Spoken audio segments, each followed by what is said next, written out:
This was the first Monday Night Raw show to take place without Vince McMahon at the helm. Triple H has been installed as the head of creative, so he was steering the ship tonight. This was also the SummerSlam go-home show, so the top priority was hyping and building up the pay-per-view. Logan Paul debuted his WWE talk show Impulsive TV. Rey Mysterio celebrated 20 years with WWE and had a match with son Dominic against the Judgment Day. And the Bloodline took on the Street Profits and Riddle. Let's look at what went down during tonight's show, for this is Ridiculously Raw. Welcome, everybody, to Ridiculously Raw, the most must-see show on YouTube and StreamYard.com today. And happy SummerSlam week. I am your host, Anthony Florio. I am joined tonight by the Phenom, Michael Bullock, fresh off another one of our legendary Raw chats, as always. I'm afraid I have some bad news. Unfortunately, due to work commitments beyond his control, good old MF Michael Fletcher will not be joining us this evening. However, MF will be back with us this Wednesday night for Wednesday Night Madness. I'll have more on that at the end of the show, as always, in the future content. But what a crazy few days it has been in the world of professional wrestling. As you all know, this past Friday, Vince McMahon announced his sudden retirement from WWE, mainly because of the ongoing investigation against him. It was announced that Stephanie McMahon and Nick Khan would be co-CEOs. And then today, another bombshell. Stephanie's husband, Vince's son-in-law, Triple H, Paul Levesque, in addition to his role as the executive vice president of talent relations, he is also now the new head of creative. Oh boy, business damn sure going to pick up now. And with that was announced this morning. And because of that, tonight's show, which emanated, oh, by the way, from the world's most famous arena, Madison Square Garden, New York City, the home of the New York Rangers, the home of the New York Knicks, St. John's men's basketball, and, of course, the annual Big East tournament. This was the first Monday Night Raw without Vince McMahon. This was the first show of the Triple H era. And what a show we saw here tonight. And it all started when Raw came right on the air. Right as Raw came on the air, Logan Paul and The Miz in a Donnybrook. They were brawling. They had to be separated by several WWE officials. And then it led in to our first segment of the night, which was the Bloodline, including the head of the table himself, the Tribal Chief, the undisputed WWE Universal Champion, Roman Reigns. And he comes out along with the undisputed tag team champions, the Usos, and, of course, their special counsel, the Wise Man, Paul Heyman. And they cut a promo that would then be interrupted by Theory. And okay, so the opening brawl and the promo segment that followed was a fun way to kick off the show. People may read too much into this since this is Triple H's first week in control of the creative team, but let's just enjoy it when WWE does something good. So that's all I'm gonna personally say about it. Heyman money on the mic as always, you know that, and that's all there is to it. So Michael Bullock, I mean, what a way to start the show. Logan Paul and The Miz brawling as the show comes on the air, and then another great promo segment with Paul Heyman and the Bloodline, even though it was interrupted by Theory. A very good way to start off the Triple H era of Monday Night Raw. What did you say, Michael Bullock, as I give it to you? Yeah, I think this was definitely a good first start to the Triple H era. And, I mean, starting it off with a brawl, Logan Paul and The Miz, I mean, that was certainly unexpected. And then, of course, you had another great promo, of course, by Paul Heyman. And, of course, the Bloodline, of course, hyping the Last Man Standing match that's coming up on Saturday night into SummerSlam, and yeah, only to get interrupted by that that the by someone that we Florio and I like to call a ham and egger jabroni. I'm talking about Mr. Money in the Bank Theory. Basically, uh, saying that he's still going to cash it in no matter who comes out the winner, and basically, I mean, Roman comes back and basically says, "Daddy ain't around anymore." I'm basically taking a shot at Theory not having Vince McMahon, and the crowd really played into it, basically saying, "Who's your daddy?"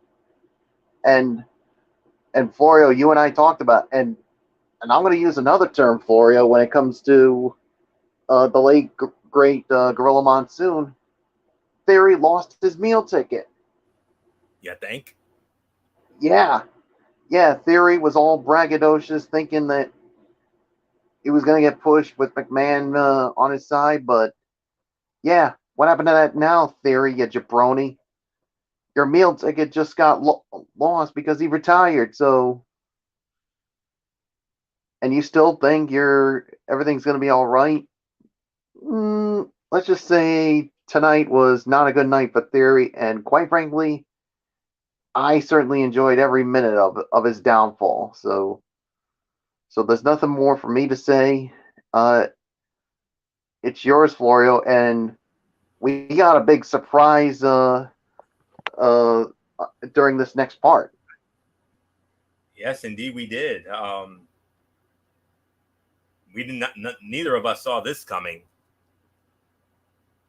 When they go to a commercial, and when the show comes back from break, Theory was still out there. Theory was still in the ring, and he was cutting a promo, and he got interrupted.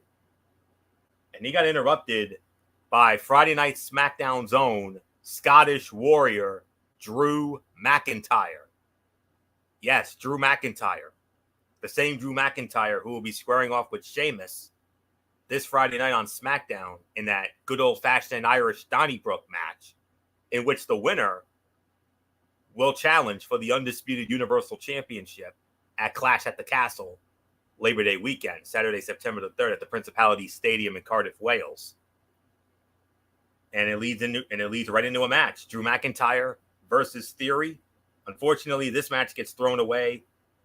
Drew McIntyre wins the match via disqualification, 9 minutes and 45 seconds. Outside interference by the Brawling Brutes, Sheamus, Ridge Holland, and Butch. But then, shortly thereafter, the United States Heavyweight Champion, Bobby Lashley, of all people, comes to the aid of Drew McIntyre. We're like, what? That's what Bullock and I were saying. Bullock and I were like flabbergasted. We were like, whoa, the same Bobby Lashley who, along with Drew McIntyre, were damn near killing each other over the WWE Championship last year. Those same two guys, and now they're going to be a tag team? Yeah. Tag team matchup. Match got restarted, all a tag team Teddy Long, when he would always do the tag team match, playa. And that's what we got here. It was restarted. Drew McIntyre and the United States Heavyweight Champion Bobby Lashley versus Mr. Money in the Bank Theory and Sheamus. And the winners of that match, in 12 minutes and 20 seconds, it was Bobby Lashley and Drew McIntyre. Bobby Lashley with the Hurt Lock on Theory for the win. Michael Bullock, 2-for-1 deal here. The first match ends in a DQ, 9 minutes and 45 seconds.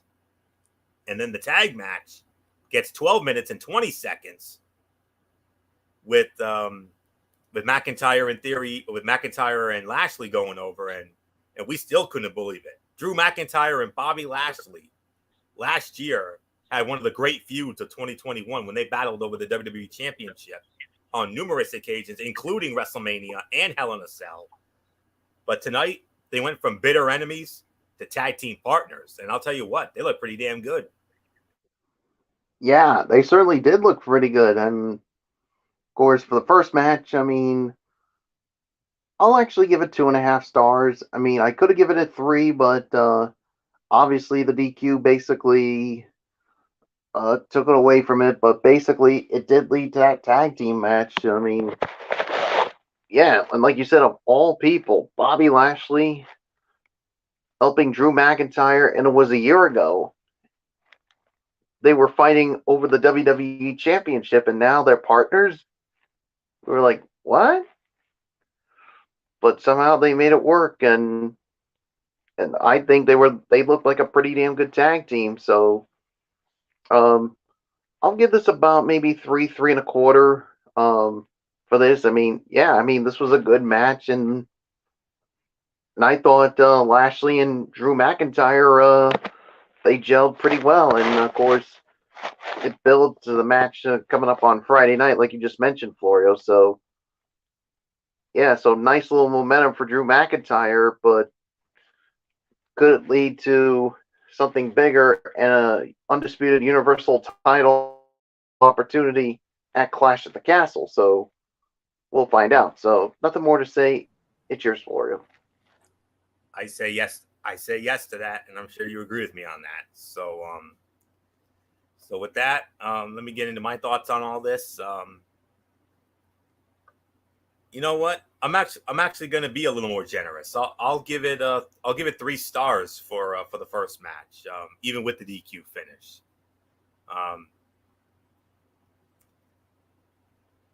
You know, it was a solid match, and yeah, the DQ hurt it, but still, I mean, I thought the action up to that point was fairly good, and that's all there is to say on that. Now, as far as the tag match is concerned, I'm going to go a little higher on this one. Obviously, I'm going to give this between 3.25 and 3.5. The tag match had the level of physicality you would expect with 4 guys like this, so it ended up making up for the DQ finish in the initial match by giving us a more satisfying conclusion. Bobby Lashley making Theory tap to the Hurt Lock, just like he did at Money in the Bank to win the U.S. title from Theory.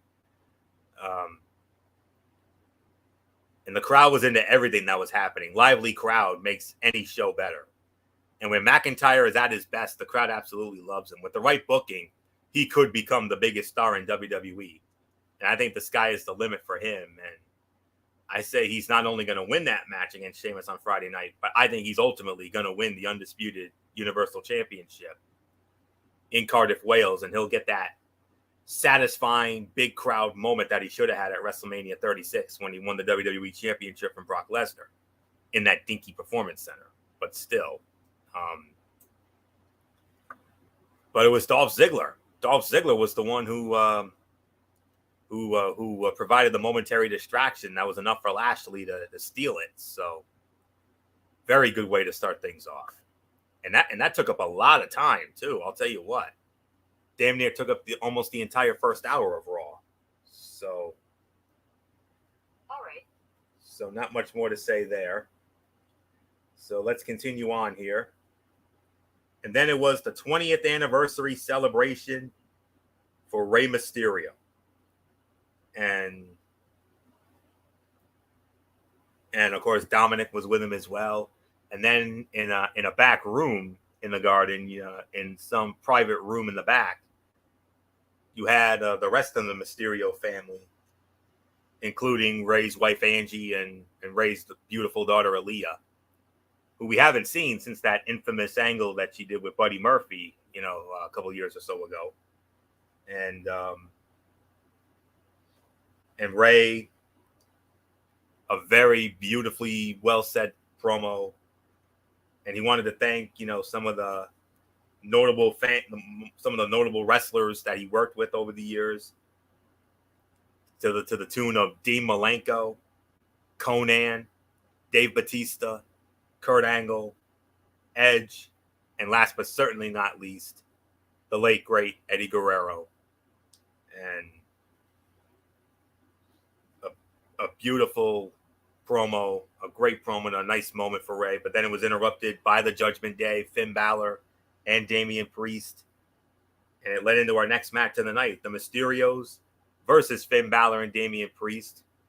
a return match, of course, from 3 weeks ago on the 4th of July Raw in the Mysterio's hometown of San Diego, where the Mysterios won via disqualification due to lying and cheating and stealing like Eddie Guerrero. And I thought they were going to do that again here, but that did not happen. Instead, the Mysterios go on to win the match via a double 619, or as I call it, a 1238. And that was it. Mysterios win the match over Finn Balor and Damian Priest. And, well, okay. Bear with me for a moment. I'm trying to get a time of the fall here. I don't have one in my initial notes here. So just bear with me for just a moment as I get the time for you. 11 minutes and 29 seconds, the time of the fall here. This match was given a good amount of time, so all four men had chances to hit their big moves and look good in the process. Rey continued to prove he is still capable of going with the best of any generation. Rey getting a little emotional when he talked about Eddie Guerrero's impact on his career was a touching moment. And you notice the way that Dominic was pacing around the ring made it seem like he might turn on his dad before the match started.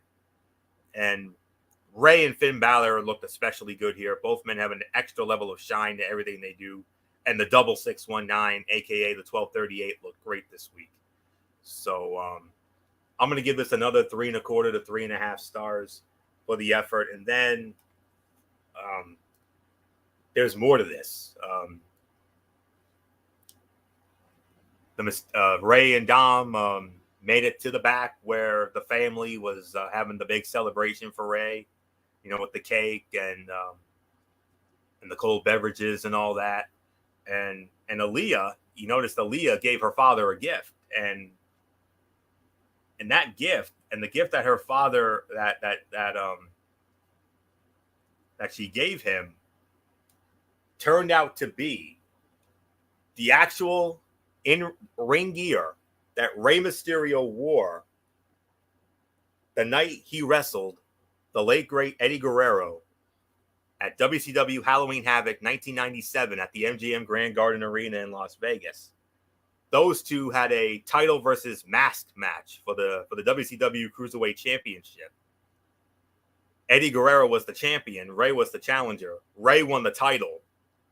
And it's still to this day being regarded as one of the greatest matches in the history of WCW. If you haven't seen it yet, I strongly suggest for those of you who have Peacock, go out of your way to see it, because that match was a banger back in '97. Let me tell you. And then after that moment, unfortunately, the Judgment Day was at it again, and look who's back: Rhea Ripley.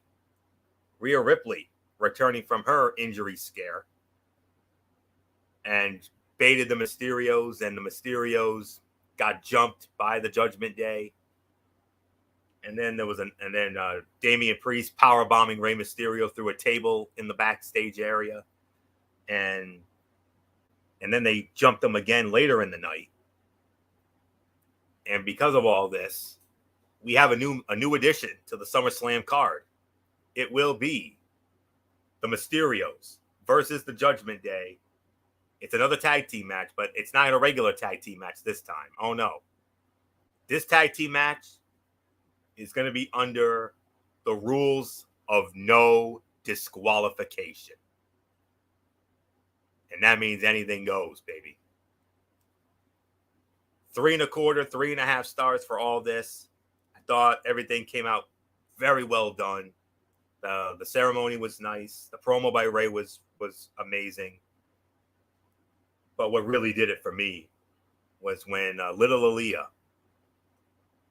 beautiful Aaliyah, gifted her father's in-ring gear from the night he wrestled Eddie Guerrero at Halloween Havoc 97, one of the greatest matches in WCW history. So that's definitely my takeaway from all that. So 3.25, 3.5 for the match. Michael Bullock, I mean, a lot to make out here. A A lot to dissect here, obviously. Beautiful ceremony for Rey. Great match. And a beautiful moment where Aaliyah, with that beautiful gift of her father's in-ring gear against Eddie at Halloween Havoc 97. And now, new addition to the SummerSlam card, Mysterio's Judgment Day one more time. Only this time, no disqualifications. Yeah, and like you said, a lot to digest, but like you said, I mean, the segment to pay homage to the 20-year career of Rey Mysterio was done very, very well, and he took the time to honor so many people, like you said, and of course, highlighting it by paying tribute to his good friend, the late great Eddie Guerrero, and how much he really misses him. And then, of course, it was interrupted by the Judgment Day, and that's when it leads to the match. I'll give it about 3.25 to 3.5 stars. I mean, it was another solid match here, and basically, yeah, afterwards they had the celebration, and that's when Florio told me about the gift that Rey Mysterio got from that WCW event in '97, and how special that was for Rey. But basically, unfortunately, the party came to an end because look who was back, Rhea Ripley, and Aaliyah got in the face of Rhea Ripley, and part of me is like, and Florio can concur with me, we were like, Aaliyah, we love you, but you are so overmatched against Rhea Ripley, and that's when the rest of the Judgment Day basically attacked the Mysterios, and believe me, Florio, I mean, you and I agreed on this. I mean, it was good build of heat on the Judgment Day, but personally, when it comes to a celebration like this, Disrespect. and for it to get ruined, personally, I find it absolutely disgusting what the Judgment Day did. Corey Graves even called it classless on his end, and Corey Graves doesn't often act like a human being, but this is one of the rare times he did. And I agree with him. It was totally classless. It is, and what we always like to say here: pointless, unnecessary, unacceptable, inexcusable, irresponsible, and borderline reprehensible. Amen. And go figure, Florio. I used to praise Rhea Ripley, but her and her cronies can go straight to hell. That's what I say. I mean, you ruin a great celebration like this, celebrating 20 years of Rey Mysterio only because you were so bitter about the way you lost the damn match. The three of you ought to be ashamed of yourselves. Plain and simple. And like you said, the new match that's been added for SummerSlam, no disqualification. The Mysterios in the Judgment Day one more time. And I believe this time, Florio, we didn't get it tonight, but I think this is where we get the return of the Rated R Superstar. And I think he's going to cost Damian and Finn Balor the match here. So that's my bold prediction there, and I'm sticking with it. So nothing more to say. Let's move on. No, I 100% agree with you, Bullock. I 100% agree with you, and we'll elaborate a great deal more on that Friday night on the Cerebral Smack Talk. But for right now, let's get into what happened next. It was the Raw Women's Champion, Bianca Belair, and she was about to cut a promo and then was interrupted by her opponent and challenger at SummerSlam, the man Becky Lynch, big time Becky Lynch, and they have a brawl, which was the order of the night, and then they have a pull apart brawl, and I got to be honest with you, it felt kind of routine to me, and I didn't think it was really a strong final push for their Raw Women's Championship match this coming Saturday night, and so we're not really going to get into that. It was a good brawl for the most part, but I just think there's a part of me that thinks that some of that could have been better. So we're going to bypass that. And we're also going to bypass this. Alexa Bliss one-on-one with Doudrop. Alexa Bliss wins the match, 4 minutes and 20 seconds. We're not going to really we're going to bypass this as well. But I will say the match was not really memorable, but it didn't have anything to complain about either. It was a good win for Bliss, but there could have been more to it. If I had to put a rating on it, it would probably be in excess of 1.5 to 2 for the effort. But Alexa Bliss did in a backstage interview with Sarah Schreiber, she did say that she said it doesn't matter if it's Bianca or Becky, that she basically said she wants next. She wants to be back on top in the Raw Women's division and become a Raw Women's champion once again. So we'll see what happens with that. Then it was the Impulsive TV, Logan Paul, and it was interrupted by Maurice. Pleasant surprise. And then the Miz eventually came out, and then all hell breaks loose. Tommaso Ciampa attacks Logan Paul, and Ciampa and the Miz double team Logan Paul and leave him laying, and including a skull crushing finale by the Miz, and the crowd chanted one more time. Yeah, I told you those New Yorkers. But here's the thing though. Yes, the crowd was booing him a bit, but it was not total go away heat, which was a little surprising. I thought they were gonna crap all over him because we all know how New Yorkers can be, especially in Madison Square Garden with an IWC crowd. Yeah, this segment was not well received by the live crowd and did not come close to creating the same level of intrigue as their brawl at the start of the show. The brawl at the start of the show, with all due respect, that should have been it. I kind of felt this segment was a little unnecessary, if I'm going to be honest, a trifle unnecessary, if I'm going to be honest with you.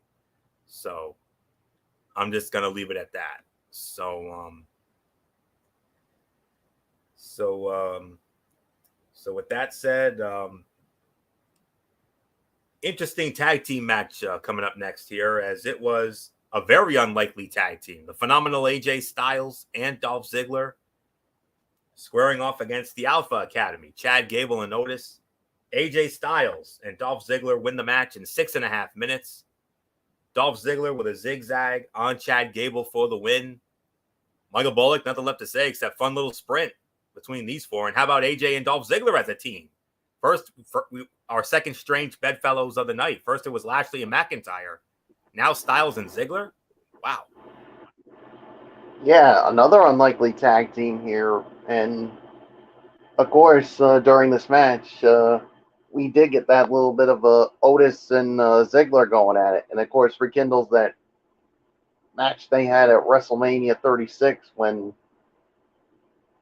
they were battling. And eventually that's when Mandy sided with Otis, and Otis had his moment. But yeah, the roles have definitely reversed here, so it was definitely a fun little sprint. I'll give it about 2.5 stars for this, so nothing more to say. It's yours for you.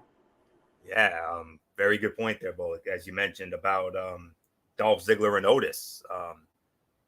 First time the two of them have competed against each other in any sort of match since WrestleMania 36, when Otis and Dolph Ziggler were fighting over the affections of Mandy Rose, and that brilliantly done storyline from a couple years ago, just as the pandemic started.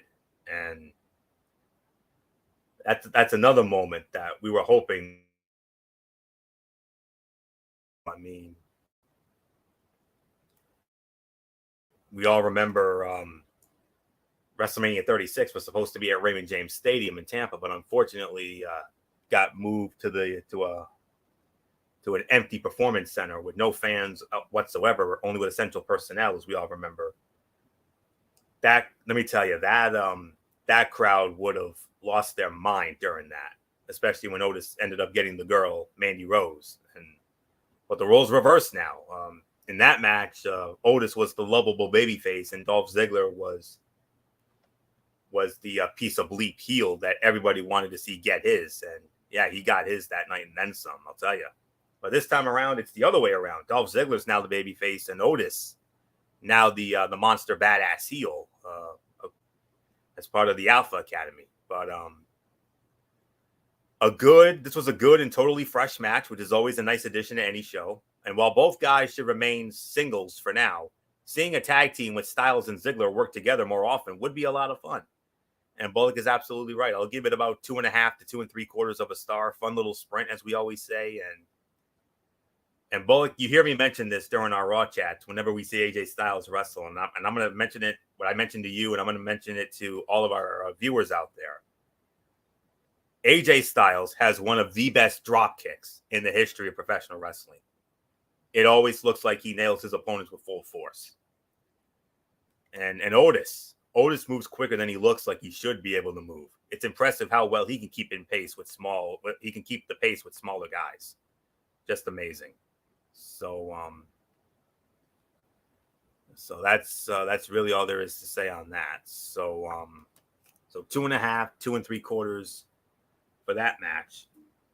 And then that led into the main event of the evening, the big 6-man tag team match, the Bloodline, undisputed Universal Champion Roman Reigns, along with the undisputed tag team champions, the Usos, squaring off against Riddle and the Street Profits. Winners of the match in 19 minutes and 25 seconds. It was the Bloodline. Roman Reigns with the spear and the 1-2-3 on Riddle, just like he did last month in that unforgettable title match they had on that Friday Night SmackDown back on June 17th in Minnesota. And I'll say it like this. I will give this, it's obviously the fight of the night. There are no ifs, ands, or buts about this. I'm going to give this about 4 1/4, teetering on 4.5 stars. This match had the usual flow of a 6-man WWE contest. The heels controlled the pace most of the time, but the baby faces would make occasional comebacks to pop the crowd. We have seen way too many matches with the Usos and the Street Profits in recent weeks, but it's hard to be mad at it while it's happening because all 4 guys work so damn well together. And add in the athletic ability of Riddle and Roman Reigns, and you end up with a more than solid match like this. And that was really all there is to it. So, and then at the end of the show, Seth frickin' Rollins comes out and he goes to town on Riddle, including a curb stomp. Well, 2 curb stomps, a traditional curb stomp, and then he curb stomped Riddle's head into the steel steps. Hoofa. The height Roman Reigns got when he picked up Montez Ford for a Uranagi slam was nuts. You notice Montez Ford was busted open at one point and his face was covered in blood. It looks like it happened when his face was slammed in the top turnbuckle by Reigns. That could be a broken nose. You never know. And Jimmy Uso's Tope Suicida on the Montez Ford near the end of the match was great. But Angelo Dawkins sending both Usos into the timekeepers area right after was even better. So some of the many highlights of this amazing match. 4 1/4, teetering on 4.5, fight of the night. Not much more to say. Michael Bullock, what a great main event to end what was a fairly decent first night of the Triple H era. Yeah, 4 1/4, 4.5 stars. This was definitely the fight of the night. I mean, this was a great back and forth between these teams and definitely builds some momentum for the Bloodline, of course, going to their respective matches. And yeah, you could never go wrong with the Street Profits and the Usos. They always put on one hell of a match. But then again, when you add also the Tribal Chief and Riddle,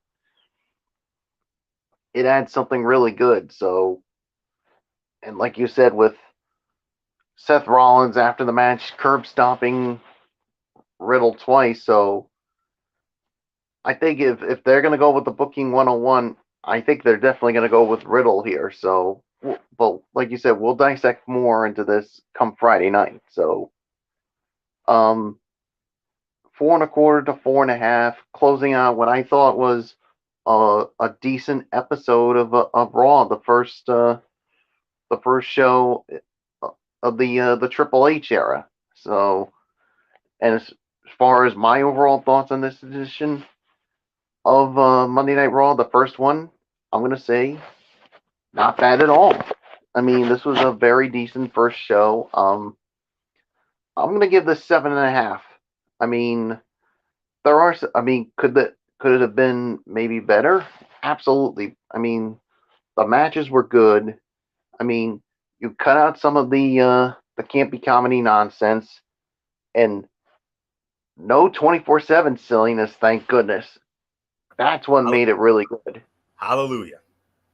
I mean, if we had it, I would have lowered my rating for this. But 7.5 for me is my rating, so it's yours. Agreed. I'll meet you right there. 7.5 for me. Overall, this was a solid show, though not the night of dramatic change, despite the fact that it was the first Raw following the retirement of Vince McMahon. I don't think anyone should be surprised by that, given that the focus is on this Saturday's SummerSlam. However, we are very anxious. Bullock and I are very anxious to see if we start to see significant change, maybe beginning next week in Houston. Perhaps even with some post-SummerSlam call-ups from NXT. Definitely something to think about there, folks. And to sum it all up, to close it all up, this whole episode of Raw had a smoother feel to it than we have seen in quite some time, and was capped off nicely with an exciting and energetic match between 6 talented athletes. If we are going to get any changes to the overall product, they are going to be slow and take patience. However, if this is a sign of what Monday Night Raw may look like under Triple H, the future looks bright. So bright, Bullock and I and all of us are going to have to wear shades, just like the infamous song from Timbuk 3 in 1986. So, I think the people are just going to have to, be patient. I mean, this was a good first show. I mean, I know they're expecting more, but be patient, people. We will get more. exactly. So maybe next week. So don't think it's gonna happen like right away. I mean, this was a good first start, but if you want to get more, just be patient, folks. It'll happen. It's just gonna take some time. Exactly right. That is exactly right, Bullock. Longfellow couldn't have said that any better. So that's all there is to say on that. So 7.5 is the correct rating, I feel, for this go home edition of Monday Night Raw from Madison Square Garden. So that's it for the Raw side, and we only have one pit stop left, and that's this Friday night on SmackDown at the State Farm Arena in Atlanta, Georgia, and we'll set the table for that in just a little bit as part of our future content. So with that, I'm gonna get into my Tony's take, and you know how we do it as always. It will of course be Impact Wrestling and NXT Level Up, and we'll start it off with Impact Wrestling from Louisville, Kentucky, as this was from the most recent set of tapings that went down, and we started it off with a Knockouts tag team match. Vexed. That is the name of the team is Vexed, and it's the Virtuosa Deonna Purrazzo and Chelsea Green teaming up against the Knockouts champion Jordynne Grace, and the woman that Jordynne Grace will be defending the Knockouts championship against at the Impact Plus Special Emergence on Friday night, August the 12th in Chicago. That's Mia Yim. They had to be partners. Winners of the match, I don't have a time on the fall, but it was Vexed, Deonna Purrazzo and Chelsea Green winning the match. 3.5 stars. Solid Knockouts tag match to start things. It would have been much better if they didn't go to so many near falls early. Finish was kind of clunky. I get the idea, but they didn't execute too well. I'm surprised Mia took the loss here, but someone had to lose, I guess. And I'm starting to like Deonna and Chelsea as a tag team. And as a matter of fact, they got handsomely rewarded by Knockouts authority Gail Kim. Gail Kim announced that Deonna Purrazzo and Chelsea Green are going to challenge Taya Valkyrie and Rosemary at that same Emergence special on August 12th in Chicago. They're going to challenge them for the Knockouts Tag Team Championships. So, and I think they're going to win the belts. I really do. Bold prediction. X Division Championship match coming up. Speedball Mike Bailey defending against Violent by Design's Diener. Winner of the match, and still X Division champion, Speedball Mike Bailey. Another 3.5-star match. Another good match. And this start of Impact and the start of this show last Thursday was really good. Diener isn't someone I particularly care for, but he and Joe Doring were good in this, healing it up against Bailey. Even though Diener doesn't do a lot for me, he has some credibility. So a decent win for Bailey, and I'm intrigued who's next in Mike Bailey's open challenge. Then from there, it was Madison Rayne squaring off against Masha Slamovich. Masha Slamovich wins the match. NA, obviously, this was another delicious squash for Masha Slamovich, and that's really all there is to say on that. There's not a lot you can say about her matches at this point. It's never bad, but until she gets into a legitimate program, it's just the same. Far and away the worst fight of the night, no doubt. Then we had the latest in the saga of Honor No More and the Bullet Club. It was Mike Bennett and Matt Taven representing Honor No More versus the Bullet Club's Chris Bay and Ace Austin. And the winners of the match were Matt Taven and Mike Bennett. Solid 3 stars, solid for what I saw. But Bay and Ace were solid here. And it was interesting to see Heath Slater with the attack, giving Bay and Ace the win. And then the main event of the evening, the number 1 contenders match for the Impact World Heavyweight Championship. The winner of this match will challenge Josh Alexander for the World Heavyweight Championship at Emergence. As it was the battle of the Motor City Machine Guns, Alex Shelley versus Chris Sabin. Winner of the match and the number 1 contender, Alex Shelley. Alex Shelley wins the match. Fight of the night, and I'll even go as far as to say one of the best Impact matches of the year. 4.5 stars. And a lot of that, not only because it was a damn good match, but also because of Alex Shelley winning. There were a lot of near falls like the earlier bout, and I wasn't a fan of them all, but the finishing stretch was awesome.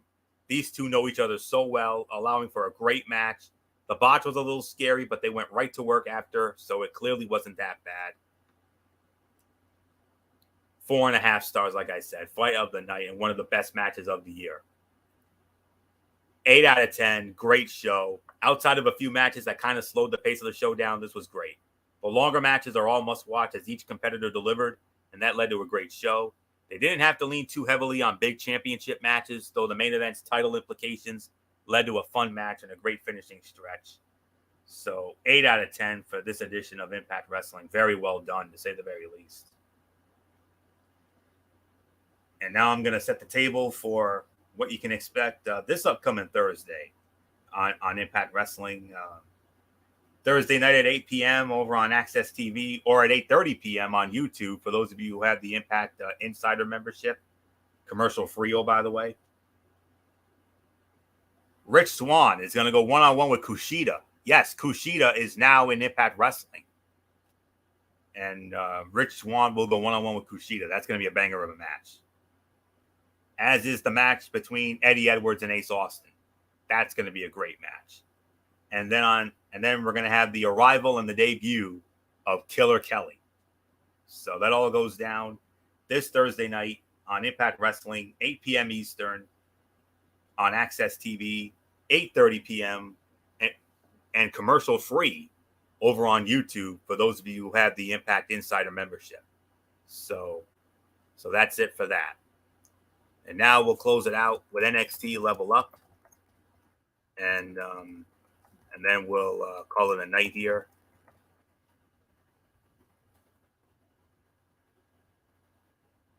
Okay, here we go. Bear with me for a moment. Okay, here we go.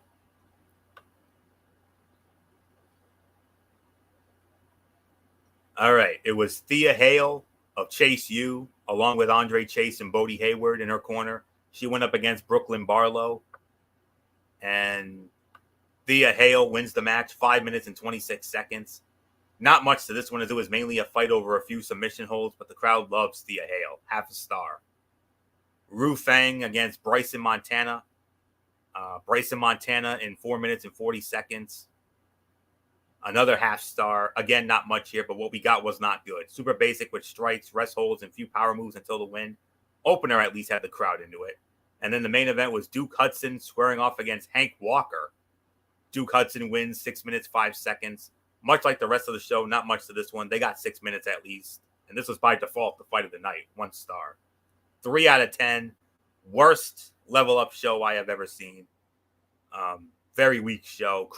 The crowd was into the opener because of the Chase U connection, but were rather subdued for the final 2 matches. As is the norm, everything was super basic, but nothing of note to prop this one up even a little bit. 3 out of 10. I'm sorry to say it. So with that will put the bow on this edition of Ridiculously Raw. We want to thank you all so very much for tuning in as always. We'll be back with you Wednesday night, 10 p.m. Eastern, immediately following AEW Dynamite over on MF's channel, BraceFan95, for Wednesday Night Madness as we continue on with our programming for SummerSlam week. As this will be all about NXT 2.0 and AEW Dynamite Fight for the Fallen. That'll be on Wednesday. And then from there, Thursday, we got TXN Sports World. As we are going to talk about Kirby Smart getting a brand new contract extension with the national champion made in Georgia Bulldogs. We'll also talk about Kyler Murray. Kyler Murray signing an extension of his own to stay quarterback of the Arizona Cardinals. I even have some XFL news I'm even going to share with all of you. And then MF will, provided MF's on, MF will have his latest Big 3 basketball report. And then Friday night, it'll be Friday Night SmackDown, or the Cerebral Smack Talk, rather, as we will review Friday Night SmackDown. We'll also review AEW Rampage. And we will also preview the 35th annual SummerSlam. I don't know if it'll be on Friday or if it'll be on Wednesday, but I know MF will probably have a Mikey's mindset, as he will have the results of the Ring of Honor Death Before Dishonor pay-per-view that went down last Saturday night. So I'm sure he'll get into that either on Wednesday or Friday. We'll get back to you on that. So, and then I don't know if it'll be Saturday or if it'll be Sunday, but we will eventually have a SummerSlam recap show. So we'll keep you posted on that. We'll put our heads together and figure out what we're going to do with that. But for now, until Wednesday night, for Wednesday Night Madness over on the MX channel, BraceFan95 at 10 p.m. Anthony Florio here, signing off on behalf of all of us here at Talking Wrestling TXN. Good old MF Michael Fletcher, the Phenom Michael Bullock, and always and forever the First Lady Dee Dee Woodson. You know the routine, everybody. Thumbs up. Talk to you later. Yeah, throw the Fortune 4 style. Bye for now, my friends. God bless. Be good to each other. Have a blessed couple of days. And until Wednesday night, for Wednesday Night Madness over on the MX channel, BraceFan95, you've been watching Ridiculously Raw right here on the Tone 25 on YouTube and StreamYard.com. And remember, my friends, no matter what anyone tells you, beyond anything else, wrestling is indeed actually real. For everybody who's been a part of this one, for now, Anthony Florio, so long. Bye, everybody. Bye.